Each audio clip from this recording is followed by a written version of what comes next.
বলে যাচ্ছি, আপনারা নিজের দৃঢ়ভাবে পাস করার জন্য লেখাপড়া করেন, প্রস্তুতি নেন, বাপ মা সাপোর্ট দেন, চেষ্টা করেন, সাহায্য করেন, প্রতিবেশী সবাই উৎসাহিত করেন। আর ওই 3 লাখ চলে আসছে ফেইলে, আমি তো বিস্মিত হয়ে যাচ্ছি। কোথায় নিয়ে আসছিলাম আমরা? মাত্র কয়েকজন ফেল করতো, আর সারা দেশে 5-7টা স্কুল মাত্র বাকি ছিল, সব ফেল করে। এবার 51টা স্কুলে একজনও পাস করে নাই এসএসসি। খালি আপনি 51টা স্কুলে একজনও না, 3 লক্ষ এরকম হয়েছে।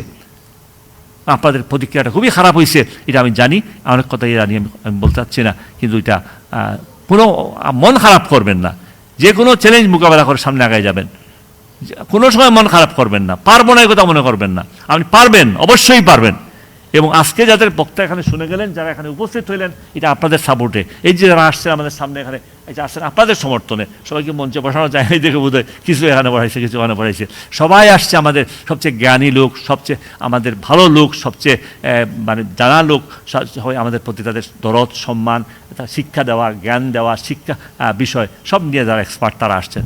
এই তারা বলতেছেন সবাই আপনারা মনে নিয়ে যান, সামনের বার পাশ করবেন এবং প্রতিবারই পাশ করবেন এবং সবাই পাশ করবে, এইটা আমাদের আমরা চলতে হবে, সেইভাবে আমাদের শিক্ষাকে নিয়ে যেতে হবে।